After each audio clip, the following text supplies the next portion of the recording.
hi tu le nga thatu te voin hi November ni som le pa ni kumsang ni le som ni pathum Sunday ani a tuna hian pu h ro chunga lunglei theiriat veng thlang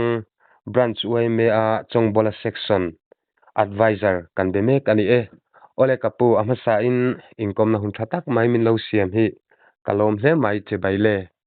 chi bai le alle o kapu hei kan lo sia danin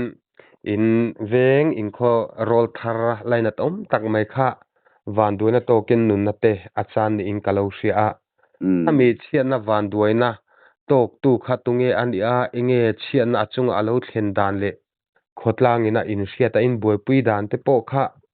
peilana mo in ti chin chin te khongai takin min han sil mai them le ole nia tu na tia kan khotlang nga chiat tok tu boral ta hi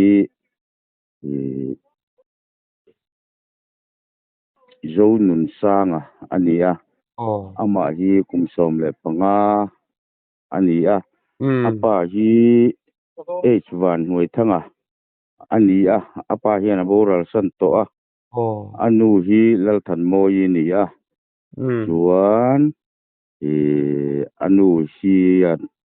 pasal dang nein veng theiret ko chu khian an in danga ama hi pet tanga helaya pa dam lai vela helaya colony ang reng deuh ti mai ang khatiang om khan ni a ama hi helaya apa nau chia te ina hianin ako sa tam bera hetiang helai vela pa helaya in beng bel hi ania ani hi kan seizau te hlek nga i kan tupa ania i api apa nu le ke manu hi una wan nia hei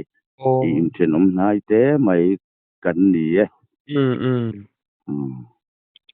ani chuwa apoile maya chuti ro chon avan duina to kan zo thui ma chain khami a chen tam na ber in tia kha a ming khamin sil them le lal rin kima ania chuan anupui hi ram hluni ania ani chu ole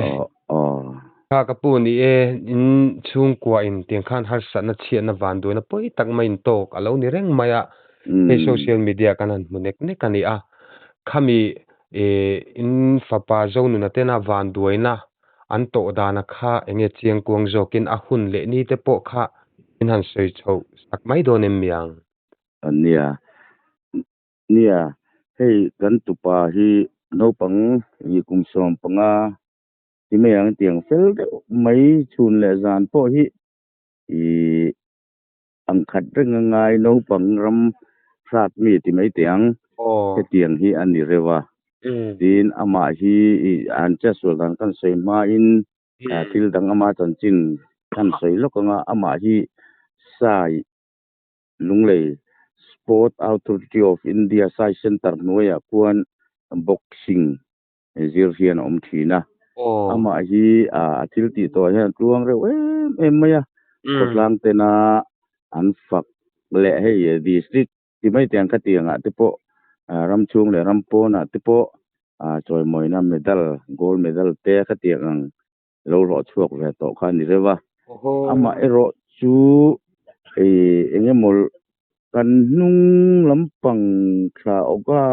vel kami ni oga trangkhan sa ya tang hian a chol zoka chu chu eta apa te ain kol tu te ina chuan a oma chuan an sikul chol ang reng deuh te ni awang khan nimin i khanin a thian te pathum nen hian rama kadin lui kalin hei hol rok kan ti maya i sangaman na te tiang tur hian luya so lai i theiriat sang chal kon theiriat le sang chal kon in karam he ke ni chuanin mong mual kan tia then khat chuanin solai som mual zawa ram an ti ve poka chumi lui kora chuan KLC kan tia chu ta chuan an then helai income nge mai te nen hian chu ting anga sangha vel man tur chuan an kala chuan khami jing lama po hai an he nau te hi no pang ngai ton tak le fel tak mai ni a jing lama an kal tur te po chu he an thenom nu te nen hian an asir vela chon lei puin ne chu mi thleng chu an kal tlang hloma chuan an ni chu lui chu kel si lui chun han zo thata chuan chu ta tanga hol rok an hol na tur khami an han tan don chi leng kir atanga an tan chho don chi khan he ta tang hian leng kir sang te tan chho wang u an tia khatia anin siam lai tak mai khan ama hian a thian te pathum a thian te pahnih nena khatia hol rok hol tura anin siam lai khan ti hian che sul na hi atok ta chuan a thian te pahnih hi ai no pangte an ni chuan a thian te pahnih chuanin an la no pan deuh awang bok nen te kan a pakhat zawk zual ko han kala pakhat zawk ina lo ompui po kha an tang an thelo ni chuan an tho tawang wanga an chaka kal lama an kalpui leipui kal ne na chuan an han thleng taringot maya an han soya ma se an ni infiam thang an ni awang kan an thian pakhat zawk chuan numing te tuaya che sual ati khan mi ti der cheng lu tuk su pakhat khan tak tak ania atia chuan ni danga khalai vela mi pa kal ngai lo kha hemeni hian an van nei khop maya tang chal ko na tang son thing tuai sat tur kha kal lau maya mi pa chumi ho chuan an zulet le ta chuan khami a che sul na mun chun zu thleng le ta chuan khatrang khan kan hanin phone call vela kha dar som pakhat vel ani mai the ani chu tiang vel chu ania an che sul na hun lai om vela hi chuan a kor kha a khop rok deuh awangin han ti chua mai kha a har sa ve dewa ti khan a hiap piang kha tlang kom taringota chuan chu income chakpom thlang mai kan nia ke po in bula hian hemeni hian na ka thoka khatia an kal tur kha nge ni ka tia thian te po chuan che helai ina lo om te chuan a che sualan ti po kan te tiang em tleng tura hian ngai lova atuaya a che suala niang an ti chu kan tia kan tlan thei ve ta ke ni chu gangwal le tai rol a khia pia ka ti kan phone kal kuala ti kan kan in thil chong zela chuan amun chu kan zu thleng ta hlom maya ke ni ho hi atlemin kal thei ka thei lo lu tuka chuan an ron chua na tur konga khan tha ma oma chu lai chuan kan lo ma ta chuan tlangwal a khia pia kha an tlan tha chuan an ron zone chuak thei ta khalai chuan lunglei civil hospital kan ton pui ta topa lunglei civil hospital nan han pan pui khan aliam hi alo na hle maya alu hian ani chuan katia nurse le doctor te khangina an thei angamin han boi pui viau lai khan dar li le minute som thum panga khan min kal santa mai ani ani chuwa khai a chan chin in se kalai nat hle maya an che suala a thian te po kan dem lam thil nit me lawin tiang khanin viampui atok to chunga ta zual ko han kalsana an omlai te kha lainat om tak zet hian kan ri ti chuanin kapu khanin lengkira bulan han tran chawa van duan an tok ta nia a thian te ka tang te khan enge a che sual dan taka kha an soi theite omem kha an ma ni kha hey thil ti tur theu an nia wang khan ti me ang anin siam theu mai a atlak lai dan tak poka an soi fil fak thei bi kret lo chu ma ni I ti tur theu ti mai tiang hei I enge hol rok tur lo siam mo ka ti anga ti te an ni awang khanin a hata at hei chu na ome ti a che sul dan tak ka kha an khabi chia lo ni ka ring an bu fak big lo deuh ti na khan ni thenga ti chuanin ti khan van duan an to ka enge atlak na leng kir kha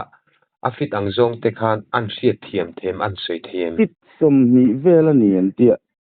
pit som ni mo som thu me mo ni an tia an nuai hi a khok rok lung mun via van tia mo khan na takin a zukin so ta ti na kha an ni mela laina tom le maya ti chuanin enge khati an tlaka khotlang te thalai rul te le khotlang hroi tu te in thlen khanin ama hi enge adin mun lo ni to hrim hrim be se kha asang to lo hrim hrim nge chu an zu khen lim pui tling puna an zu kal chuan I an pui tling zueng lo chuanin I amaran deka amara om to lo atia khotlang a po khan hei amara om to lo ve ti kana ron soya thi than khana thang ta a ma se an upar huai ti mai tiang pui ting de wan huai hi fel ria mai aka te khanan ha mamo chu ta tang chuan hei amara om le ta an tia chu te ama hi war chel tak mai ne re wano pangma ni se chu atuar chel wang khan nurse te doctor te po khan atuar chelin han ti khopa te ti chu ni lo sila dam doi po kan khen pi lo mai the ni an ni cha kalaina thle maya van doina khating tak mai an tok lai te kha ti chuanin kha thei to chen trampuina na te po thokin hospital te po in han thlen pui man an ni a chuti rualin heta aliam to dang kha in soi deuh nual to na chung khan enge I pui khop tak liam an to dana kha enge an soi deuh thuak them alu hi aso mo alu hi aso akak na sang renga mun to kum lama te abet le mi achal tho veli ana saber mai mo ni chu khami kha mishing alet ling zonga zukla zuk su in so kha ang deuh ber theitina ni mo nia ani mai the ni azwin so dan alu vela ta alu lam ka chu aso masak tu ni nge yang taksa dang kha chu atha ahim tha a nia rin aina taksa dang chu tha ani chu ta khan zo chip lu tuka che min han ngai lo ta la aleng ki rakha kha fi som ni vel ne sang over lu tu kha chu ni lova enge hetia han bung fut ang chi nge han tlak kha ka atlak na lama han in hem thlang na turang chi kha om deuh nual ang chi nge ni hrim hrim ke hi ram hi ka chuak kha ta ti top me ang khu ma ti tiang anga om ziat bo hi ka chiang chi lova anuai te chu hei lung khok rok le pel klep ani en ti hi an soi hi ka riat ve dan mai chu ni mo ani ti chuanin kha tampuina hnainan thoka khami hospital in thlen pui nu reivak lova khanin ama kha chuan ani turang kha ani zuita deuh mai ti na chun ni mel ani mo hospital dar ni vela ni mai te hospital ka kan thlen pui mo CT scan te po an ti mana chuan ti sen kha unit khatan khaya ma se unit khat po kha azo man lo ni chu dar li le mi som thum ni in ka hiam mo ta khan min pe lo san ta ani so aban poi vong vong takem ti chuanin hetilai van duina ato ache suna mun takhi khami in veng in khuatang khan a hlavia vem ke meng zat vel nge aniam hlavia lo ve kilometer thum vel le kaniang ani chu ti chuanin kan lo hriat danin ti khan a chatuan ram a lo pan ta ni zan lama lumen in voin a khanin vui liam ta ni in kan hria e dari za vel nge in han vui liam o vo indar som pani vel khaniang o tin ke ni hian in hei area ta hian chiat tok pani veng sang lam le veng nuai hi kan oma veng sang lam a hian tlangwal a boral ve thowa kan sa chu tiang te duai chu kan nia kan buai ve ang reng khopa ani khotlang huai tu tele mi pui van tlang chung a hen lom thu soi sen lowi kan batak be hian ka hian ni tin chu mi rual buk chuan hei sai akal to awang te kan an sar te hole an zirlai pui zong mai min troi oma hei vo in ni a po sai hosteler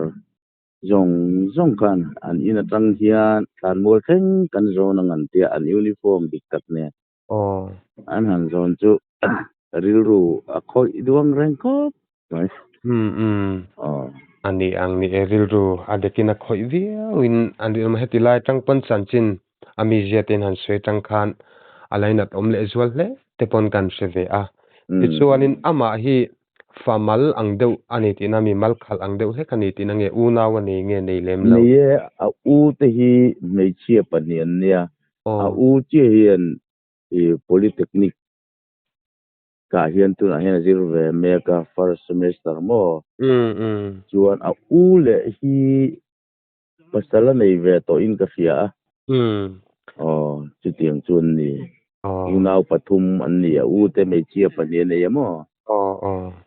ani che ole kha apoi hle maya khateng van doina tenna poi tak mai khotlang in lo to katin atua tu chung kwa te point lo ni le sel ma poi kan tia kal san tak telal pan pui se ti in tu sak na kan la na ti rolling kapu han in zo thilu tuk tur khakan nei talowa enge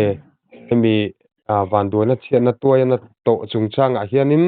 han ngai poi mo deuh han talan han seilan nge nge duang chi kha thu khana ta na han man du te nem nia hei kan papa kan tupa na chia ta to chung changa hian alom thu soi sen lo hi kan ba ing ka hria engkim mai khotlang mi pui ko ran zong we me tena tianga chiat kan to kan ni ti hria pia mai ur tak maya kan mang an na te kan har sa na te min tran pui tura ron tok chuak zong chu a hian le pathian ne na hian lom thu pasoi lo thei lo ani chu ni mai sela ole ani chu ole kapu hei ka seitak angin in chung kwa in khotlang in veng in avan do na chiatna in to atuaya van do na to le boral chung changa in kom kan dil che a hun thatak mai min siam saka wangin ichunga kalom tak zete